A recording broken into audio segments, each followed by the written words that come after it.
오늘날 기독교와 물질적 번영은 서로 때려야 뗄 수 없는 관계처럼 보입니다. 하나님께서 그분의 백성이 고통받거나 불행하기를 원치 않으신다는 사실은 당연합니다.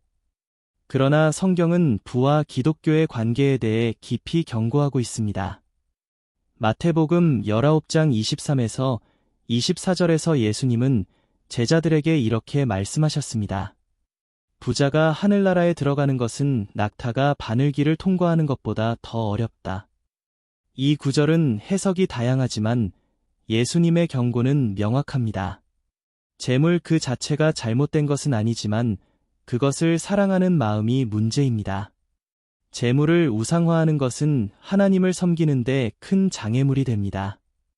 마태복음 6장 24절에서도 예수님은 분명히 말씀하셨습니다. 너희는 하나님과 재물을 겸하여 섬길 수 없다. C.S. 루이스는 스크루테이프의 편지에서 이렇게 적었습니다. 번영은 사람을 세상에 묶어두는 힘이 있다. 그는 스스로 세상에서 자기 자리를 찾았다고 느끼지만 사실은 세상이 그의 마음속에 자리를 잡고 있는 것이다. 따라서 참된 기독교인은 돈을 필요로 하더라도 그것에 집착하거나 사랑하지 않도록 조심해야 합니다. 기독교 신앙의 중심에는 용서가 있습니다. 마태복음 6장 14에서 15절에서 예수님은 이렇게 말씀하셨습니다. 너희가 사람들의 죄를 용서하면 하늘에 계신 너희 아버지께서도 너희를 용서하실 것이다. 그러나 너희가 사람들의 죄를 용서하지 않으면 너희 아버지께서도 너희 죄를 용서하지 않으실 것이다. 이 구절은 예수님의 용서가 얼마나 강력하고 중요한지 보여줍니다. 우리는 매일 죄를 범하며 다른 사람들도 우리를 상처 입힙니다. 그러나 예수님조차 자신을 십자가에 못 박은 자들을 용서하셨습니다. C.S. 루이스는 순전한 기독교에서 기독교인이란 용서할 수 없는 것을 용서하는 것을 의미한다고 적었습니다. 용서는 어렵고 고통스럽지만 하늘나라에 들어가기 위해 반드시 필요한 요소입니다. 야고보서 4장 4절은 이렇게 경고합니다. 세상과 친구가 되는 자는 하나님과 원수가 된다. 이는 세상 사람들과의 관계를 단절하라는 뜻이 아닙니다. 예수님도 죄인들과 함께 식사하셨고 그들과 친구가 되셨습니다. 그러나 세상의 가치를 하나님의 가치보다 우선시하면 안 됩니다. C.S. 루이스는 스크루테이프의 편지에서 이렇게 경고했습니다. 지옥으로 가는 가장 안전한 길은 부드러운 경사로 이어져 있다. 이 길에는 이정표도 돌발 상황도 없다. 기독교인은 세상을 잠시 머무는 장소로 보아야 합니다. 우리의 참된 시민권은 하늘에 있다는 것을 기억해야 합니다. 히브리서 10장 26에서 27절은 의도적으로 죄를 계속 범하는 사람들에 대해 강력히 경고합니다. 진리를 아는 지식의 일은 후에 고의로 죄를 지으면 더 이상 죄를 위한 제사가 남아있지 않다. 그리스도의 희생은 단번에 이루어진 것이며 반복될 수 없습니다. 의도적으로 죄를 범하며 회개하지 않는 자는 그리스도의 희생을 모독하는 것입니다. C.S. 루이스는 순전한 기독교에서 이렇게 적었습니다. 이 세상에 만족하는 사람은 하늘나라에 적합하지 않다. 기독교인은 죄를 경계하고 즉시 회개하며 하나님께 용서를 구해야 합니다. 요한계시록 3장 16절은 미지근한 신앙에 대해 경고합니다. 내가 미지근하여 뜨겁지도 않고 차갑지도 아니하니 내 입에서 너를 토하여 버리리라. 미지근한 신앙은 자아에 대한 신뢰와 물질적 번영에 대한 집착으로 나타납니다. 이는 하나님보다 자신의 소유를 더 가치 있게 여기는 상태를 의미합니다. C.S. 루이스는 천국과 지옥의 이혼에서 말했습니다. 결국 두 부류의 사람이 있다. 하나님께 당신의 뜻대로 하소서라고 말하는 사람과 하나님께서 내 뜻대로 하라고 말하는 사람이다. 기독교인은 날마다 신앙을 점검하며 자신이 하나님을 향한 열정을 잃지 않도록 노력해야 합니다. 기독교인의 삶은 하나님의 말씀을 중심으로 이루어져야 합니다. 성경은 우리가 하나님과의 관계를 유지하고 올바른 삶의 길로 인도받기 위한 지침서입니다. 그러나 일부 사람들은 하나님의 말씀을 무시하거나 그 가르침을 자신들의 편의에 따라 왜곡합니다. 마태복음 7장 24절에서 예수님은 내 말을 듣고 행하는 자는 반석 위에 집을 지은 지혜로운 사람과 같으니 라고 말씀하셨습니다. 이는 하나님의 말씀을 듣고 순종하는 것이 얼마나 중요한지를 강조합니다. 하나님의 말씀을 무시하는 것은 영적 파멸로 이어질 수 있습니다. 많은 사람들이 성경을 단순한 도덕적 지침서로만 여기고 그 가르침을 가볍게 받아들입니다. 그러나 하나님께서는 그의 말씀을 우리의 삶의 기준으로 삼으라고 명령하십니다. 시편 119편 105절에서는 주의 말씀은 내 발의 등이요 내 길의 빛이니이다 라고 기록되어 있습니다. 하나님의 말씀은 단순한 글이 아니라 우리의 영혼을 인도하는 빛입니다. C.S. 루이스는 순전한 기독교에서 하나님의 말씀을 무시하는 사람은 하늘나라의 문턱에서 문이 닫히는 것을 경험할 것이다 라고 경고했습니다. 이는 우리가 하나님의 말씀을 무시할 때 그 결과가 얼마나 심각한지를 상기시켜줍니다. 기독교인은 성경을 삶의 중심에 두고 매일 묵상하며 그 가르침에 따라 살아가야 합니다. 따라서 참된 기독교인은 하나님의 말씀을 통해 끊임없이 자신을 성찰하고 말씀에 순종하는 삶을 살아야 합니다. 하나님의 말씀을 무시하는 것은 단순한 실수가 아니라 하나님과의 관계를 부인하는 심각한 죄임을 기억해야 합니다. 요한일서 4장 20절에서는 누구든지 하나님을 사랑한다고 하면서 형제를 미워하면 그는 거짓말쟁이니라고 기록되어 있습니다. 이는 기독교 신앙에서 형제애와 사랑이 얼마나 중요한지를 명확히 보여줍니다. 우리는 모두 하나님의 형상대로 창조된 존재이며 서로를 사랑해야 합니다. 형제를 미워하는 것은 하나님을 사랑하지 않는 것과 같으며 이는 하늘나라에 들어가지 못하는 명백한 이유가 됩니다. 미움은 인간의 본성에서 비롯될 수 있지만 기독교인은 이러한 감정을 극복해야 합니다. 예수님께서는 마태복음 5장 44절에서 너희 원수를 사랑하며 너희를 박해하는 자를 위하여 기도하라고 가르치셨습니다. 이는 단순히 감정의 문제를 넘어서 우리의 영적 성장과 관계된 문제입니다. 형제를 미워하는 마음은 우리의 영혼을 병들게 하고 하나님과의 관계를 단절시킬 수 있습니다. C.S. 루이스는 영광의 무게에서 형제애는 기독교 신앙의 핵심이며 이를 무시하는 자는 하늘나라의 문턱에서 멈추게 될 것이다 라고 썼습니다. 형제를 사랑하는 것은 선택사항이 아니라 하나님께서 우리에게 주신 명령입니다. 이는 우리가 하나님의 사랑을 실천하는 가장 구체적인 방법 중 하나입니다.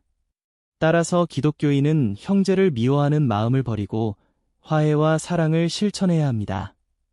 미움은 단순한 감정이 아니라 우리의 영적 삶을 위협하는 심각한 죄입니다.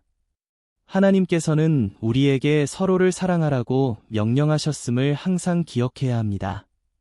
마태복음 23장 27절에서 예수님은 외식하는 자들을 책망하시며 너희는 회칠한 무덤과 같으니 겉은 아름다우나 속은 죽은 자의 뼈로 가득하다고 말씀하셨습니다. 이는 겉으로만 신앙을 보이는 사람들의 위험성을 경고하는 구절입니다.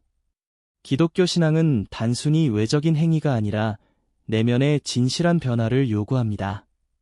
겉으로만 신앙을 가진 사람들은 교회에 다니고 종교적 의식을 따르며 다른 사람들에게 경건한 이미지를 보여줍니다. 그러나 그들의 마음속에는 하나님을 향한 진실한 사랑과 순종이 없습니다. 이는 단순한 위선이 아니라 하나님께 대한 배신입니다. 하나님께서는 우리의 마음을 보시며 거칠애에 속지 않으십니다. C.S. 루이스는 스크루테이프의 편지에서 겉으로만 신앙을 가진 사람은 하늘나라에서 하나님을 만날 준비가 되어 있지 않다고 경고했습니다. 이는 우리가 내면의 진정성을 가지고 신앙생활을 해야 함을 강조합니다. 거칠애로 하나님을 속일 수는 없습니다. 기독교인은 자신의 신앙을 내면에서부터 시작하여 진실한 마음으로 하나님을 섬겨야 합니다. 겉으로만 신앙을 가진 사람들은 하늘나라에 들어갈 수 없음을 기억하고 자신의 마음을 진실하게 변화시키기 위해 노력해야 합니다. 누가복음 18장 9에서 14절에서 예수님은 바리새인과 세리의 기도를 비유로 말씀하셨습니다. 바리새인은 자신의 의로움을 자랑하며 기도했지만 세리는 자신이 죄인임을 고백하며 회개했습니다. 예수님은 세리의 기도를 의롭다 하셨습니다. 이는 우리의 의로움이 아니라 하나님의 은혜가 중요하다는 것을 보여줍니다. 자신의 의를 과신하는 사람들은 스스로의 선행과 도덕성을 통해 하나님께 인정받을 수 있다고 믿습니다. 그러나 성경은 모든 사람이 죄를 범하였음에 하나님의 영광에 이르지 못하더니 라고 말합니다. 로마서 3장 23절. 우리의 의로움은 하나님 앞에서 아무 소용이 없으며 오직 예수 그리스도의 은혜를 통해 구원을 받을 수 있습니다. C.S. 루이스는 순전한 기독교에서 스스로 의롭다고 여기는 사람은 하늘나라에서 하나님을 만날 수 없다고 경고했습니다. 이는 우리가 자신의 공로가 아니라 하나님의 은혜에 의지해야 함을 강조합니다. 기독교인은 자신의 연약함을 인정하고 하나님의 은혜를 구해야 합니다.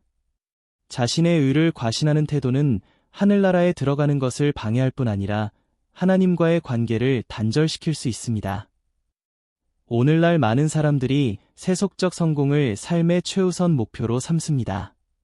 기독교인이라 하더라도 이 유혹에서 자유롭지 않습니다. 세속적 성공은 명예, 부, 권력과 같이 이 땅에서만 가치 있는 것들에 집착하게 만듭니다. 그러나 성경은 분명히 말합니다. 사람이 온 천하를 얻고도 자기 목숨을 잃으면 무엇이 유익하리요? 마가복음 8장 36절.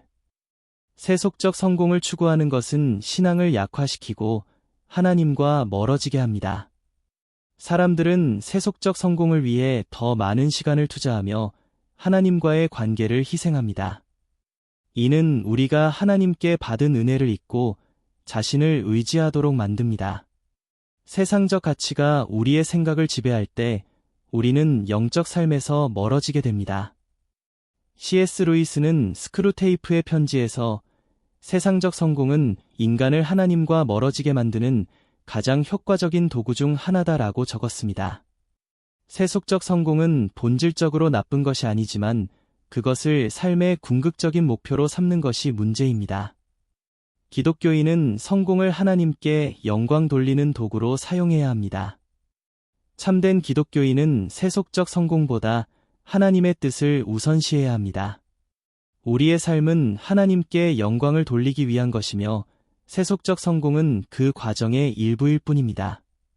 성공을 추구하되 그것이 우리의 영혼을 침범하지 않도록 조심해야 합니다.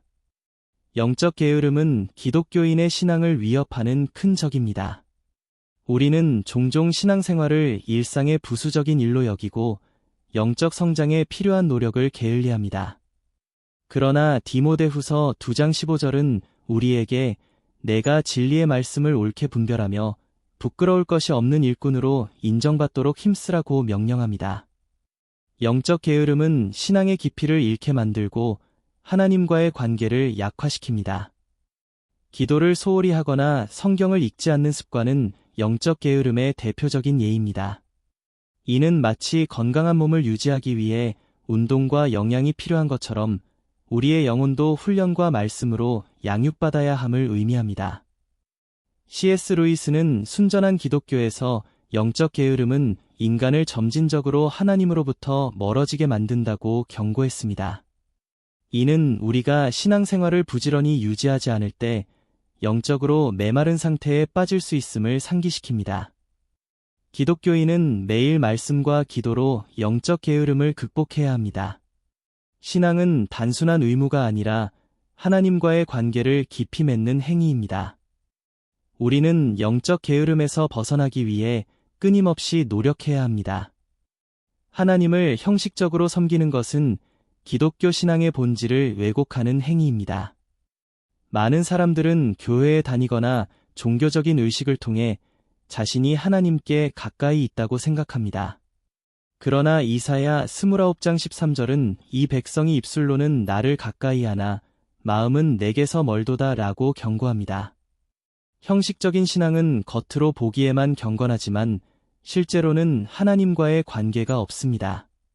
사람들은 종종 전통이나 관습을 따라 종교 활동을 하지만 그 중심에는 하나님을 향한 진정한 사랑과 헌신이 없습니다. 이는 외적인 신앙 행위가 내면의 진실한 변화를 대체할 수 없음을 보여줍니다. C.S. 루이스는 영광의 무게에서 형식적인 신앙은 하나님께서 가장 싫어하시는 위선의 한 형태다 라고 적었습니다. 이는 우리가 신앙생활을 외적인 행위로만 제한하지 않고 마음으로부터 하나님을 사랑해야 함을 강조합니다. 기독교인은 형식적인 신앙을 버리고 하나님과의 진실한 관계를 맺어야 합니다. 우리의 예배와 기도는 하나님을 향한 사랑과 감사에서 나와야 하며 단순한 의무감으로 이루어져서는 안 됩니다. 기독교 신앙의 핵심은 이타적인 사랑입니다. 그러나 많은 기독교인들은 여전히 자기중심적인 태도로 신앙생활을 합니다. 필립보서 2장 3, 4절은 아무 일도 다툼이나 허영으로 하지 말고 오직 겸손한 마음으로 각각 자기보다 남을 낮게 여기라고 가르칩니다. 자기중심적인 태도는 하나님과의 관계를 방해합니다. 기독교인은 자신의 유익보다 타인의 유익을 우선시해야 합니다. 그러나 많은 사람들이 자신의 필요와 욕망을 하나님께 우선시하며 자신의 기도와 소망이 이루어지기만을 기대합니다. 이는 신앙의 본질에서 벗어난 것입니다. C.S. 루이스는 순전한 기독교에서 진정한 기독교인은 자신의 욕망을 내려놓고 하나님의 뜻에 자신을 맞추는 사람이다 라고 강조했습니다. 이는 우리가 하나님께 순종하고 이웃을 사랑하는 삶을 살아야 함을 상기시킵니다. 기독교인은 자기중심적인 태도를 버리고 이웃과 하나님을 섬기는 삶을 살아야 합니다. 우리는 하나님의 사랑을 나누는 도구로서의 역할을 다해야 하며 우리의 신앙이 이기적인 동기로 흐르지 않도록 경계해야 합니다. 기독교 신앙에서 회개는 구원의 핵심 요소입니다.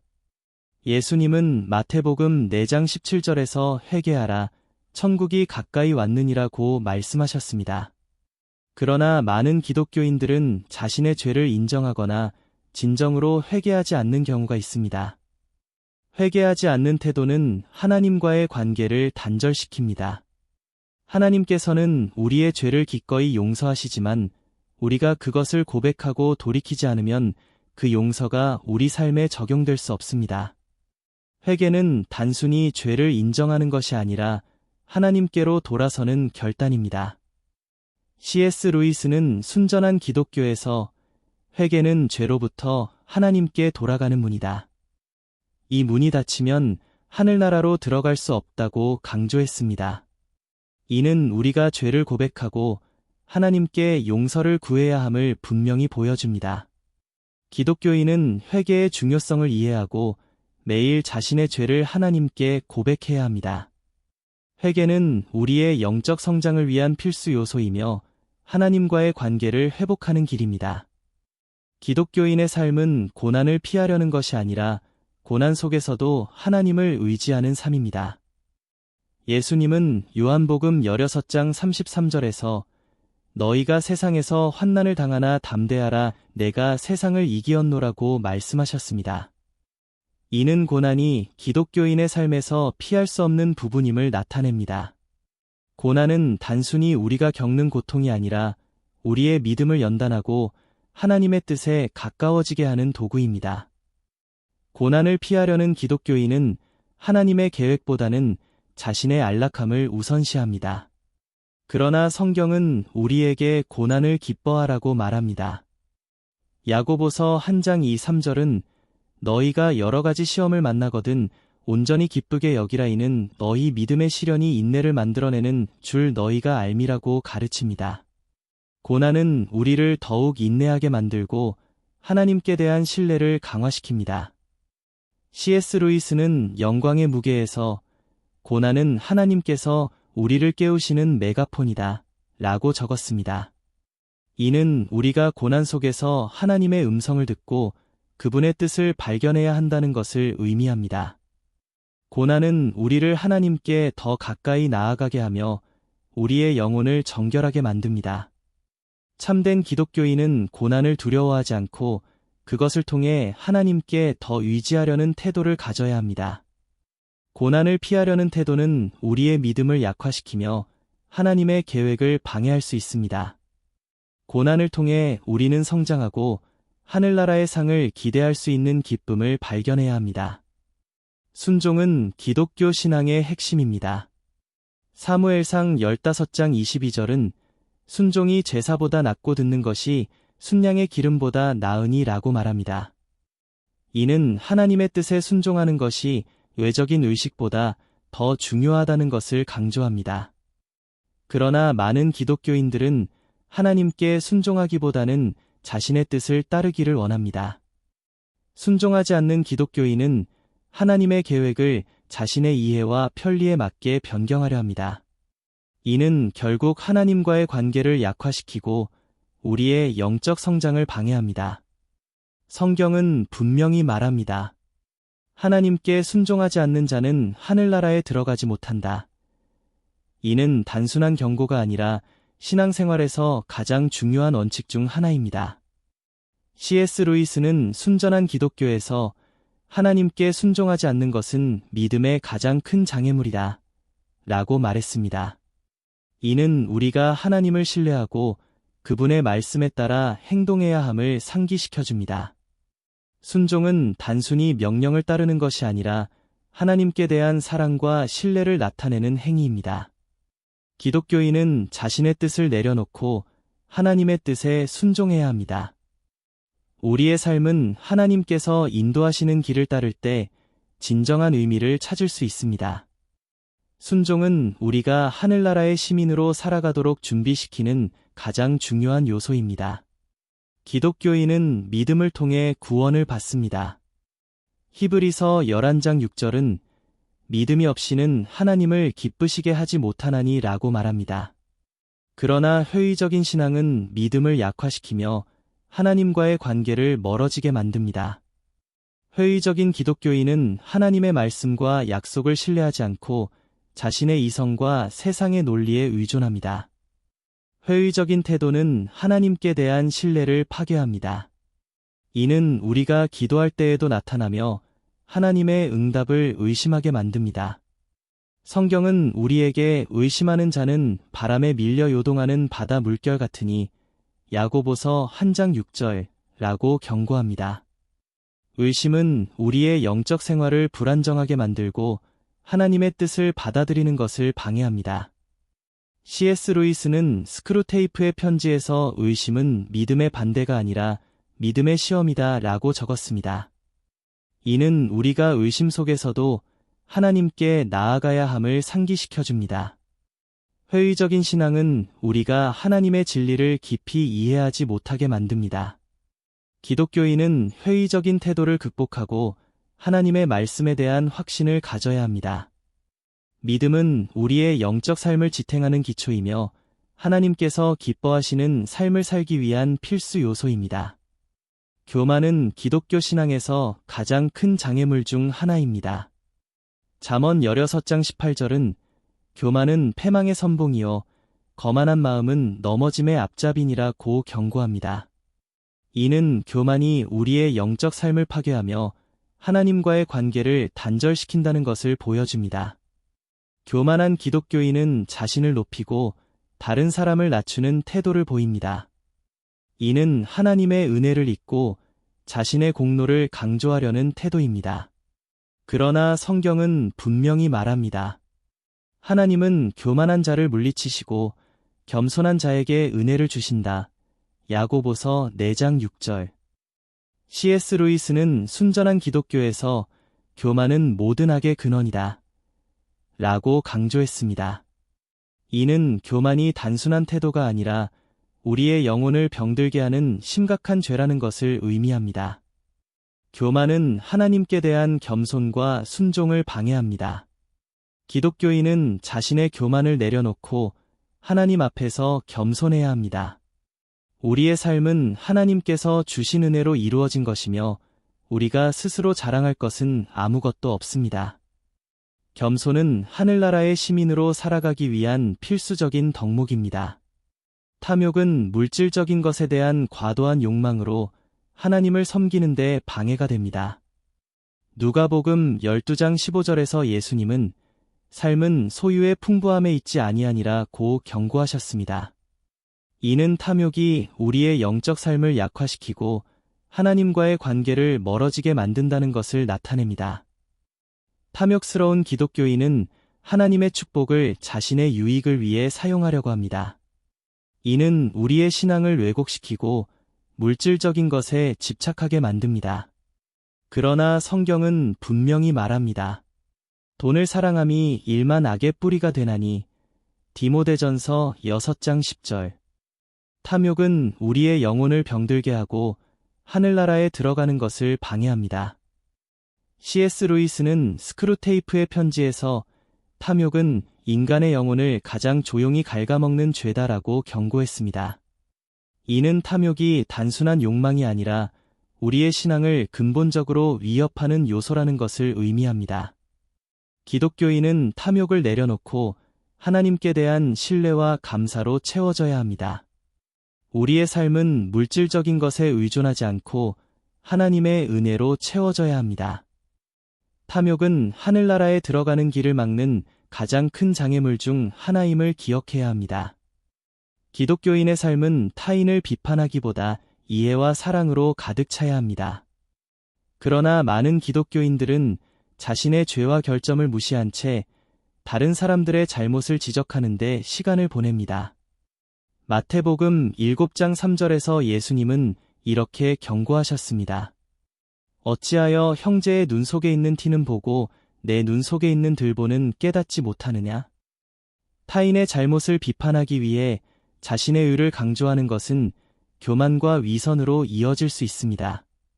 이는 우리가 하나님의 은혜를 잊고 다른 사람의 삶을 판단하려는 태도입니다.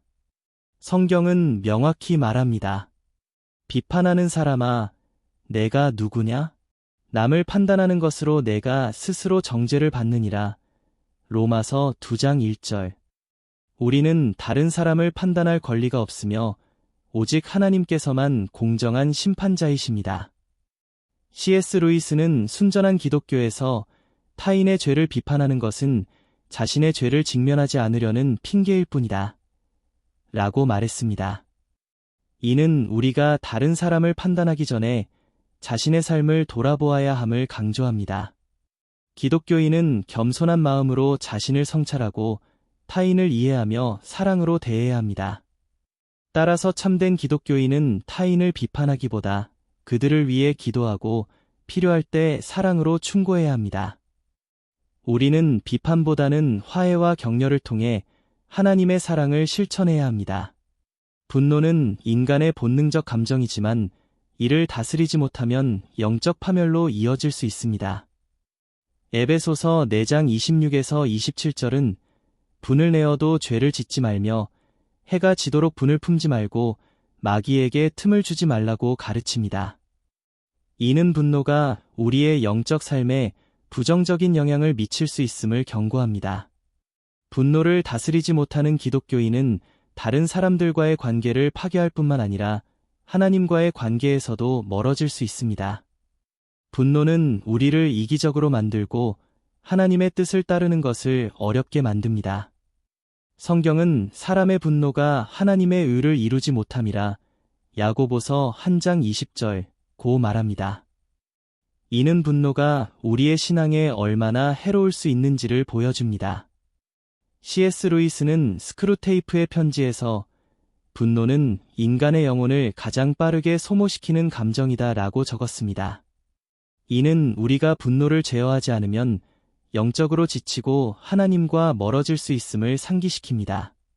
기독교인은 분노를 기도로 다스리고 평화를 추구하는 삶을 살아야 합니다. 따라서 참된 기독교인은 분노를 다스리는 법을 배워야 합니다.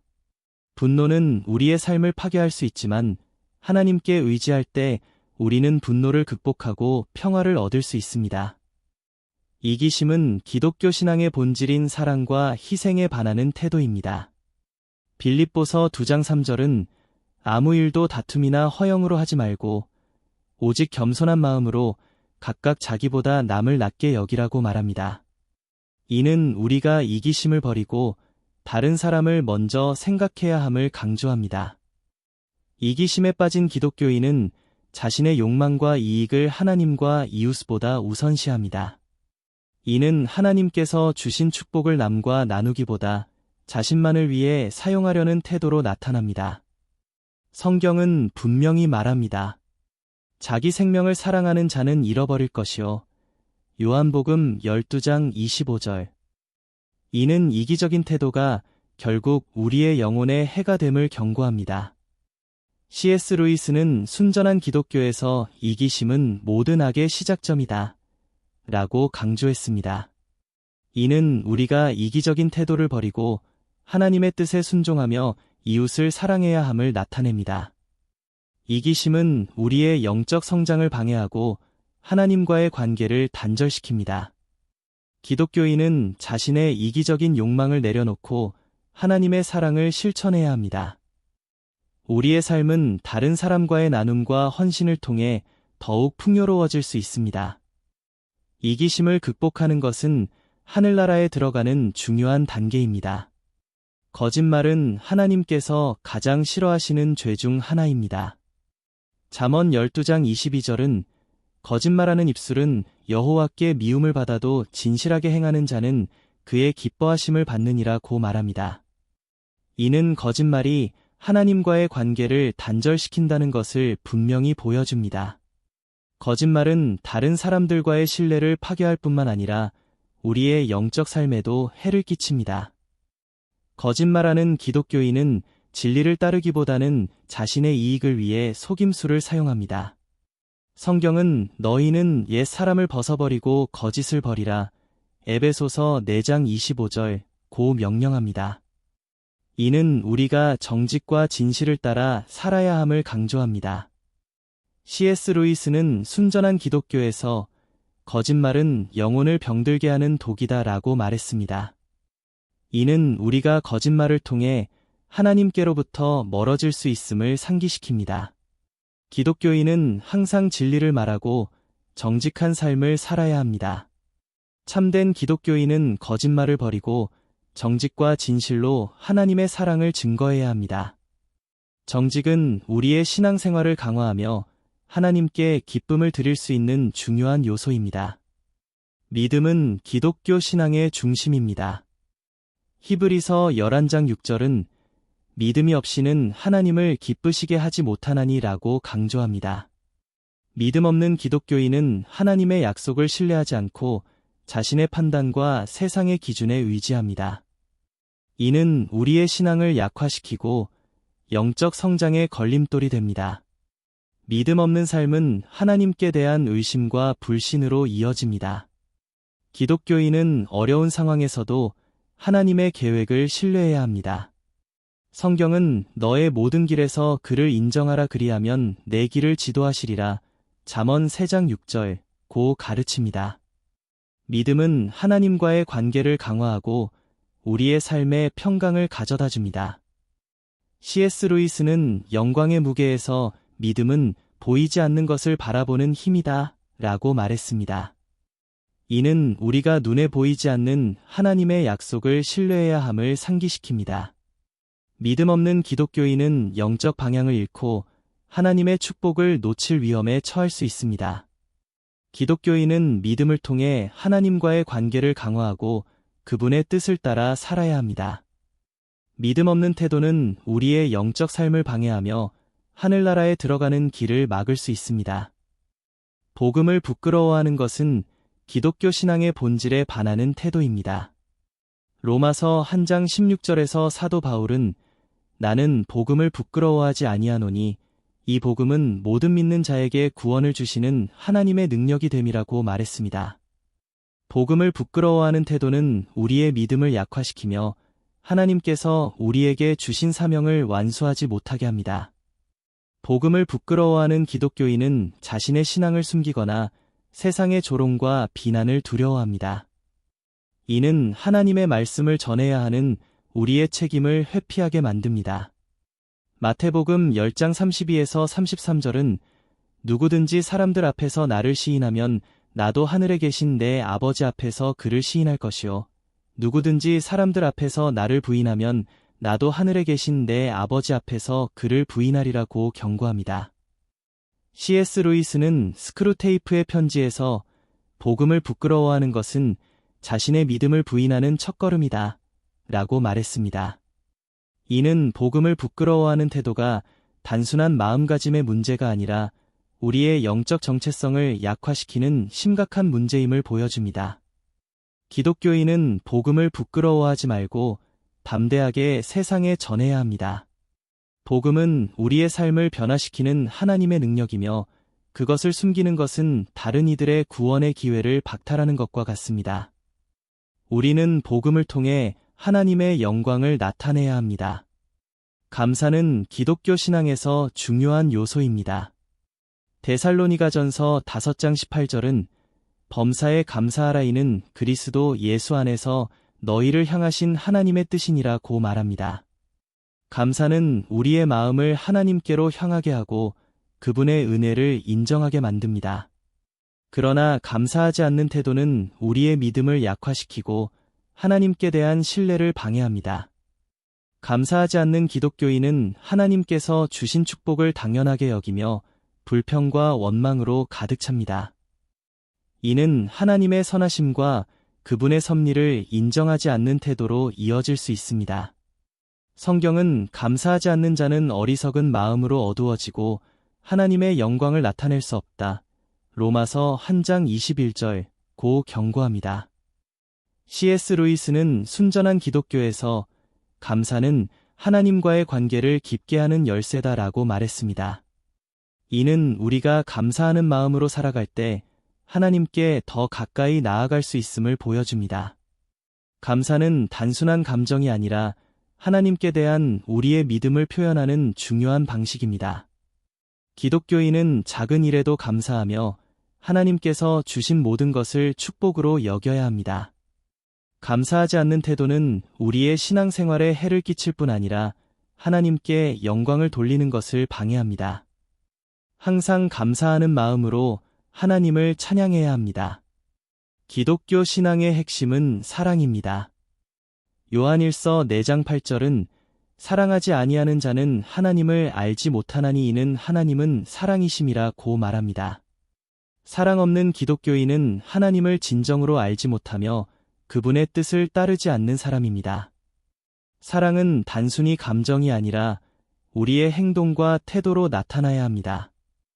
사랑 없는 기독교인은 이웃을 사랑하기보다는 자신의 유익을 우선시합니다. 이는 우리가 하나님께 받은 사랑을 다른 사람들과 나누지 않는 태도로 이어집니다. 예수님은 요한복음 13장 34에서 35절에서 내가 너희를 사랑한 것 같이 너희도 서로 사랑하라고 말씀하셨습니다. 이웃을 사랑하지 않는 것은 우리가 그리스도의 가르침을 따르지 않는 것을 의미합니다. C.S. 루이스는 영광의 무게에서 사랑은 기독교 신앙의 중심이며 사랑 없는 신앙은 공허하다고 강조했습니다. 이는 사랑이 없는 기독교인은 신앙의 본질을 놓치고 있음을 경고합니다. 사랑은 우리의 신앙생활을 풍성하게 하고 하나님과의 관계를 깊게 합니다. 기독교인은 모든 사람을 사랑하며 하나님의 사랑을 삶으로 실천해야 합니다.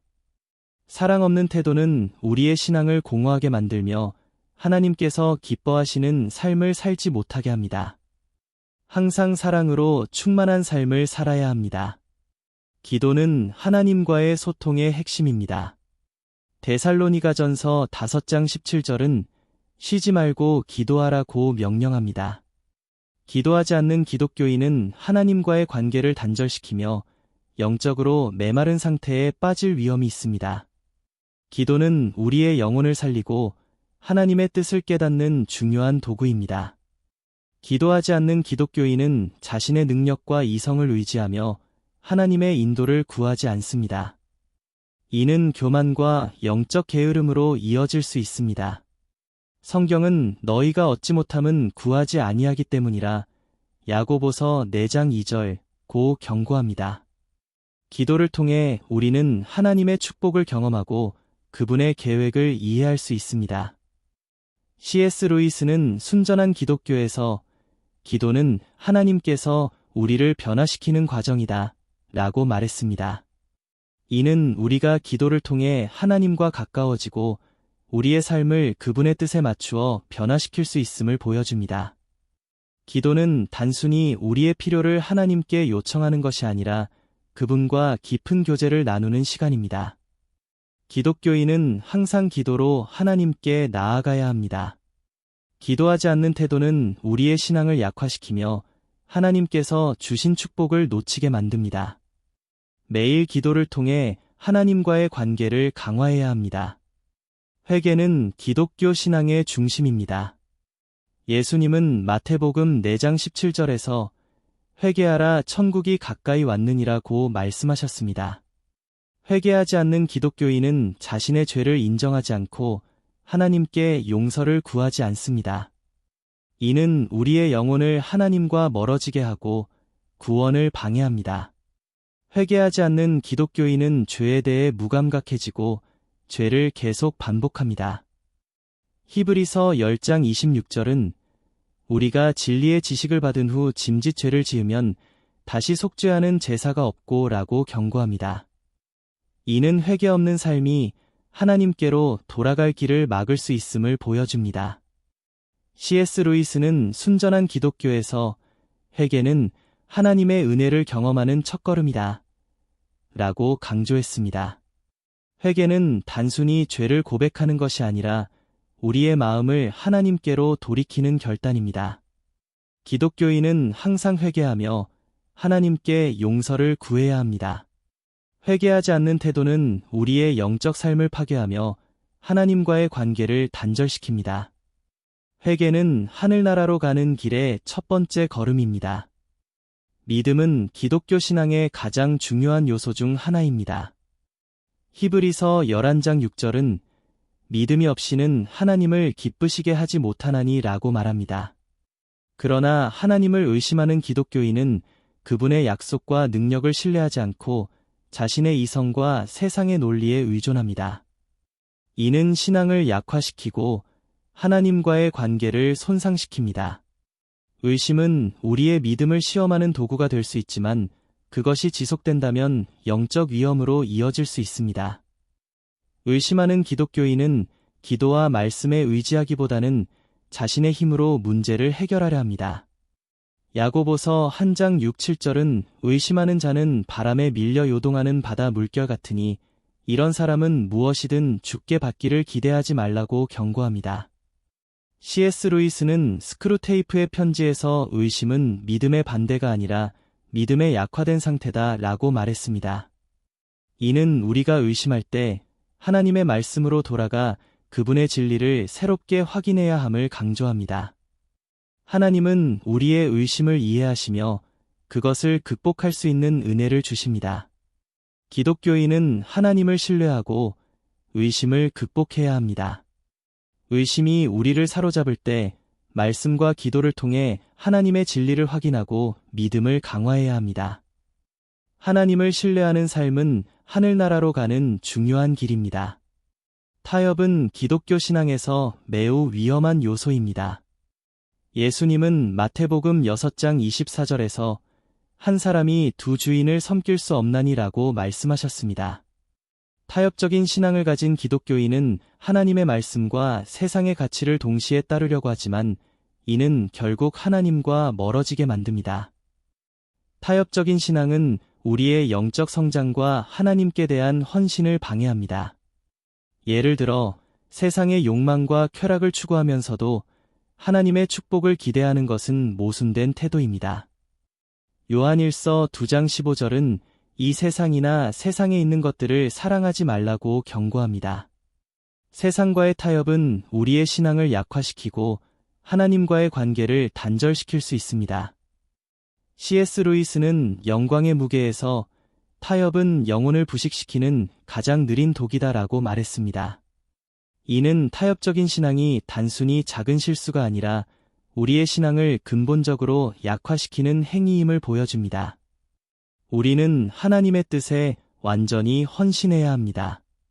기독교인은 타협적인 태도를 버리고 하나님의 말씀에 온전히 순종해야 합니다. 세상과의 타협은 하늘나라로 가는 길을 방해하며 우리의 믿음을 흔들릴 수 있습니다. 하나님께 충실한 삶을 살아야 합니다. 용서는 기독교 신앙의 핵심입니다. 예수님은 마태복음 6장 14에서 15절에서 너희가 사람의 죄를 용서하면 너희 하늘 아버지께서도 너희를 용서하시겠지만 용서하지 않으면 너희 아버지께서도 너희의 죄를 용서하지 않으실 것이다. 라고 말씀하셨습니다. 용서를 거부하는 기독교인은 하나님의 은혜를 이해하지 못하며 그분의 사랑을 제대로 실천하지 않습니다. 용서를 거부하는 태도는 우리의 마음을 병들게 하고 하나님과의 관계를 손상시킵니다. 우리는 모두 죄를 범했으며 하나님의 용서 없이는 구원받을 수 없습니다. 그러나 다른 사람을 용서하지 않는 것은 우리가 받은 은혜를 무시하는 행위입니다. 이는 영적으로 파괴적인 결과를 초래할 수 있습니다. C.S. 루이스는 순전한 기독교에서 기독교인이란 용서할 수 없는 것을 용서하는 사람이다. 라고 말했습니다. 이는 우리가 용서를 통해 하나님의 사랑을 실천하고 우리의 영적 삶을 성장시켜야 함을 나타냅니다. 용서는 선택사항이 아니라 기독교인의 필수적인 삶의 태도입니다. 기독교인은 항상 용서하는 마음을 가져야 합니다. 용서를 거부하는 태도는 우리의 영혼을 병들게 하고 하나님께서 기뻐하시는 삶을 살지 못하게 만듭니다. 용서를 통해 하나님께 받은 은혜를 다른 사람과 나눠야 합니다. 겉으로만 신앙을 가진 기독교인은 예적인 행동으로만 신앙을 보여줍니다. 마태복음 23장 27절에서 예수님은 외식하는 자들을 향해 너희는 겉으로는 아름답게 보이지만 속은 죽은 자의 뼈로 가득 찼다고 말씀하셨습니다. 이는 거칠애만으로 신앙을 유지하려는 태도의 위험성을 경고하는 말씀입니다. 겉으로만 신앙을 가진 사람들은 교회에 출석하고 종교적 의식을 따르지만 실제로는 하나님과의 관계가 없습니다. 이는 단순한 위선이 아니라 영적인 공허함을 나타냅니다. 성경은 사람은 외모를 보지만 여호와는 중심을 보시느니라 사무엘상 16장 7절 고 말합니다. 하나님은 우리의 진정한 마음을 보십니다. C.S. 루이스는 스크루테이프의 편지에서 거칠의 신앙은 영혼의 가장 깊은 곳을 속이는 행위다라고 말했습니다. 이는 우리가 하나님과의 관계를 내면적으로 강화해야 함을 보여줍니다. 우리의 신앙은 외적인 행위가 아니라 마음으로부터 나와야 합니다. 기독교인은 자신의 신앙이 거칠애로 끝나지 않도록 항상 점검해야 합니다. 진정한 신앙은 하나님과의 깊은 관계에서 비롯되며 거칠애는 결코 하늘나라에 들어가는 기준이 될 수 없습니다. 죄를 합리화하는 것은 하나님께 대한 순종을 거부하는 행위입니다. 죄를 합리화하는 기독교인은 자신의 행동을 정당화하며 하나님의 말씀을 무시합니다. 그러나 로마서 6장 1, 2절은 우리가 은혜를 더하게 하려고 죄에 거하겠느냐? 그럴 수 없느니라 고 말하며 죄를 합리화하는 태도를 강력히 경고합니다. 죄를 합리화하는 태도는 우리의 영혼을 병들게 하고 하나님의 뜻을 따르는 것을 어렵게 만듭니다. 우리는 죄를 고백하고 회개하며 하나님께 용서를 구해야 합니다. 그러나 자신의 죄를 정당화하는 것은 하나님과의 관계를 약화시키고 영적 성장을 방해합니다. C.S. 루이스는 순전한 기독교에서 죄를 합리화하는 것은 영적 파멸의 시작이다 라고 강조했습니다. 이는 우리가 죄를 직면하고 하나님의 은혜를 구해야 함을 상기시킵니다. 죄를 부인하거나 정당화하는 태도는 우리의 믿음을 근본적으로 약화시킵니다. 기독교인은 죄를 정당화하지 않고 회개를 통해 하나님과의 관계를 회복해야 합니다. 죄를 합리화하는 태도는 하늘나라로 가는 길을 막으며 우리의 신앙을 약화시킵니다. 항상 하나님께 용서를 구하며 그분의 은혜를 따라 살아야 합니다. 기독교 신앙의 본질은 희생입니다. 예수님께서는 우리를 위해 자신의 생명을 희생하셨고 우리에게도 이와 같은 마음을 가지라고 가르치셨습니다. 마태복음 16장 24절에서 예수님은 누구든지 나를 따라오려거든 자기를 부인하고 자기 십자가를 지고 나를 따르라고 말씀하셨습니다. 그러나 희생을 거부하는 기독교인은 자신의 안락과 편의를 우선시하며 하나님의 뜻을 따르는 삶을 외면합니다. 희생을 거부하는 태도는 하나님께 대한 사랑과 헌신을 방해합니다. 희생은 단순히 물질적인 것을 나누는 것을 넘어서 자신의 시간과 에너지를 하나님과 이웃을 위해 사용하는 것을 포함합니다. 그러나 많은 사람들은 자신의 욕망과 이익을 내려놓지 못하고 희생이 가져오는 영적 축복을 놓칩니다.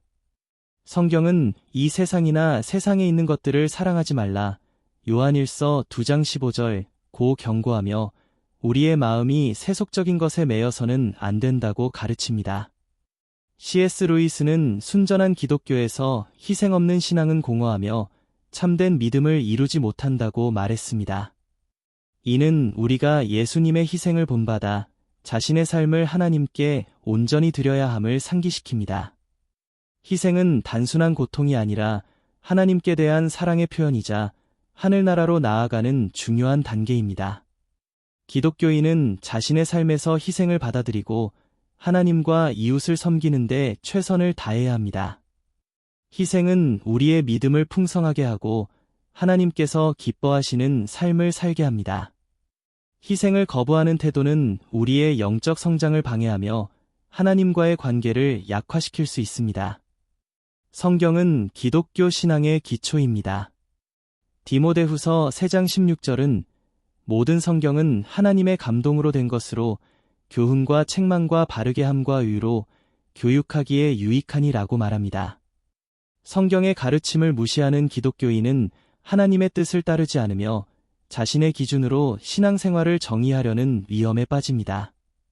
이는 하나님과의 관계를 약화시키고 신앙의 본질을 왜곡시킬 수 있습니다. 성경의 가르침을 무시하는 사람들은 종종 자신이 편리하게 느끼는 부분만을 선택적으로 따릅니다. 그러나 성경은 하나님의 완전한 말씀으로 그 가르침 전체를 받아들여야 합니다. 야고보서 1장 22절은 너희는 말씀을 행하는 자가 되고 듣기만 하여 자신을 속이는 자가 되지 말라고 경고합니다. 성경은 단순히 읽는 것으로 끝나지 않고 그 가르침을 실천해야 합니다. C.S. 루이스는 순전한 기독교에서 성경은 단순한 책이 아니라 하나님의 뜻을 드러내는 살아있는 말씀이다 라고 강조했습니다. 이는 우리가 성경을 단순히 지식으로 여기는 것이 아니라 삶의 기준으로 삼아야 함을 상기시킵니다. 성경의 가르침을 무시하는 태도는 우리의 신앙을 약화시키고 하나님과의 깊은 관계를 방해할 수 있습니다. 기독교인은 성경의 가르침을 존중하고 매일 묵상하며 그 말씀에 따라 살아야 합니다. 성경은 우리의 영혼을 인도하는 빛이며 하나님께 나아가는 길을 보여주는 안내서입니다. 성경의 가르침을 무시하는 것은 우리의 영적 여정을 방해하고 하늘나라에 들어가는 길을 막을 수 있습니다. 겸손은 기독교 신앙의 중요한 덕목입니다. 잠언 22장 4절은 겸손과 여호와를 경외함의 보상은 재물과 영광과 생명이니라고 말합니다. 그러나 많은 기독교인들은 교만에 빠져 자신의 성공과 능력을 자랑하며 하나님께서 이루신 일을 잊어버립니다. 겸손하지 않은 태도는 하나님께서 가장 싫어하시는 죄 중 하나입니다. 겸손하지 않은 기독교인은 자신을 높이고 다른 사람들을 낮추려는 경향이 있습니다. 이는 하나님께서 주신 은혜를 인정하지 않는 태도로 이어질 수 있습니다. 성경은 교만은 패망의 선봉이요 거만한 마음은 넘어짐의 앞잡이니라 잠언 16장 18절 고 경고하며 겸손한 마음을 가지라고 가르칩니다. 겸손은 하나님께서 우리를 사용하시는 중요한 조건입니다. C.S. 루이스는 순전한 기독교에서 겸손은 자신을 낮추는 것이 아니라 자신을 덜 생각하는 것이다 라고 설명했습니다. 이는 우리가 겸손을 통해 자신의 욕망을 내려놓고 하나님의 뜻을 따르는 삶을 살아야 함을 상기시킵니다. 겸손은 우리의 영적 성숙을 돕고 하나님과의 관계를 강화시킵니다. 기독교인은 항상 겸손한 태도로 하나님을 섬기고 다른 사람들을 대해야 합니다. 겸손은 우리의 신앙생활을 풍요롭게 하고 하나님께서 기뻐하시는 삶을 살도록 돕습니다. 겸손하지 않은 태도는 우리의 영혼을 병들게 하고 하늘나라에 들어가는 길을 방해할 수 있습니다. 오늘 우리가 함께 나눈 이야기는 단순히 듣고 지나쳐서는 안 될 중요한 메시지를 담고 있습니다. 이 이야기는 각자의 삶을 되돌아보게 하고 우리에게 깊은 성찰의 시간을 제공합니다. 여러분은 어떠한 기독교인의 모습과 가장 가까운가요? 혹시 우리의 삶 속에서 하나님이 주신 말씀을 외면하거나 우리가 알지 못하는 사이에 잘못된 길로 향하고 있지는 않나요? 이 영상에서 소개된 다양한 기독교인의 유형들은 우리 모두가 겪을 수 있는 흔한 도전과 유혹을 반영합니다. 돈에 대한 사랑, 용서하지 못하는 마음, 겉으로만 드러나는 신앙, 이 모든 것들은 현대를 살아가는 기독교인들에게도 여전히 큰 시험거리입니다. 우리는 완벽하지 않으며 종종 넘어질 때도 있습니다. 그러나 중요한 것은 우리가 그것을 깨닫고 하나님께 돌아가려는 마음입니다. 여러분, 우리가 함께 나눈 이야기에서 얻을 수 있는 교훈은 무엇일까요? 그것은 바로 하나님과의 관계를 더 깊게 만들기 위해 노력해야 한다는 것입니다. 하나님께서는 우리의 연약함을 아시며 우리를 포기하지 않으십니다. 우리가 하나님께 나아가기를 기다리십니다. C.S. 루이스의 글을 다시 한번 떠올려 봅시다. 그는 우리에게 신앙이란 단순히 믿음을 고백하는 것이 아니라 우리의 삶 전체로 증명해야 한다고 말했습니다. 우리의 믿음은 단순한 입술의 고백을 넘어 우리의 행동과 선택을 통해 드러나야 합니다. 그렇지 않다면 우리는 단지 이름뿐인 기독교인에 불과할 것입니다. 이 영상이 여러분에게 어떤 영향을 주었는지 궁금합니다. 혹시 자신의 삶을 돌아보고 변화의 필요성을 느끼셨나요? 여러분이 경험한 이야기를 댓글로 남겨주세요.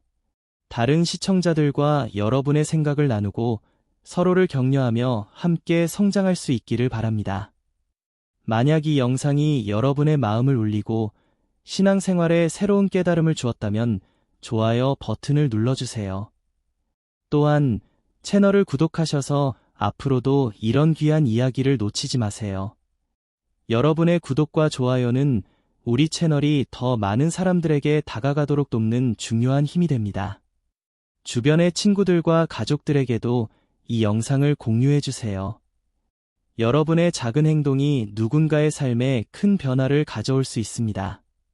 이제 요한복음 3장 16절로 눈을 돌려보겠습니다. 이 구절은 우리가 하나님과의 관계에서 무엇을 가장 중요하게 생각해야 하는지를 명확히 보여줍니다. 하나님이 세상을 이처럼 사랑하사 독생자를 주셨으니 이는 그를 믿는 자마다 멸망하지 않고 영생을 얻게 하려 하심이라. 여기서 가장 놀라운 것은 하나님의 사랑이 우리에게 무조건적이라는 사실입니다. 하나님은 우리가 아직 죄인일 때에도 우리를 사랑하셨습니다. 우리는 자격이 없고 많은 부족함과 연약함을 가지고 있음에도 불구하고 하나님께서는 우리를 사랑하시고 우리를 위해 그의 아들 예수 그리스도를 보내셨습니다. 여러분은 이 사랑을 어떻게 받아들이고 계신가요? 요한복음 3장 16절은 단순한 성경 구절이 아닙니다. 그것은 하나님께서 우리를 위해 행하신 가장 위대한 사랑의 선언입니다. 우리가 믿음을 가지고 그분께 나아갈 때 하나님께서는 우리의 모든 죄를 용서하시고 영생이라는 선물을 주십니다. 여러분, 혹시 여러분의 삶에서 예수 그리스도를 영접하는 것을 미루고 계신가요? 하나님께서는 지금 이 순간에도 여러분을 기다리고 계십니다. 예수님을 구주로 영접하는 것은 단순한 종교적 행위가 아닙니다. 그것은 우리의 삶 전체를 변화시키는 결정입니다. 우리는 이 결정을 통해 진정한 자유와 평화를 경험할 수 있습니다. 하나님께서는 우리가 어떤 과거를 가지고 있든 상관하지 않으십니다. 우리가 얼마나 큰 죄를 지었는지, 얼마나 멀리 떠나 있었는지는 중요하지 않습니다. 하나님께서는 우리를 사랑하시며 우리가 그분께 돌아오기를 원하십니다. 혹시 이 영상을 시청하면서 마음이 움직였나요? 그렇다면 여러분의 삶을 예수님께 드리는 결단을 내려보세요. 그것은 단순한 기도로 시작될 수 있습니다. 주님, 저는 죄인입니다. 저의 죄를 용서해 주시고 저를 구원해 주세요. 예수님을 제 삶의 주인으로 모십니다. 이 간단한 기도는 하나님과의 관계를 시작하는 첫걸음이 될 수 있습니다. 하나님의 사랑은 너무나 크고 깊어서 우리의 이해를 초월합니다. 요한복음 3장 16절은 그 사랑의 증거입니다. 우리는 그 사랑을 받아들이고 우리의 삶 속에서 실천함으로써 하나님께 응답해야 합니다. 마지막으로 여러분께 부탁드립니다. 오늘 이 이야기가 여러분에게 어떤 의미를 주었는지 나누어 주세요. 댓글로 여러분의 생각을 남겨주시고 이 메시지를 더 많은 사람들에게 전파하기 위해 이 영상을 공유해 주세요. 우리 모두가 하나님의 사랑을 깨닫고 그 사랑을 삶으로 드러내는 기독교인이 되기를 바랍니다. 여러분의 삶이 하나님 안에서 더욱 풍성해지기를 기도합니다. 함께 이 여정을 걸어갑시다. 그리고 우리가 만나는 모든 사람들에게 하나님의 사랑을 전하는 도구가 되기를 바랍니다. 하나님께서는 여러분을 사랑하시며 여러분의 삶을 위한 놀라운 계획을 가지고 계십니다. 지금 바로 그분께 나아가세요. 여러분의 이야기와 경험을 나누어 주셔서 감사합니다. 우리 채널에서 더 많은 이야기를 함께 나누고 서로를 격려하며 성장해 나갑시다. 하나님께 모든 영광을 돌리며 여러분 모두에게 하나님의 축복이 가득하기를 기도합니다.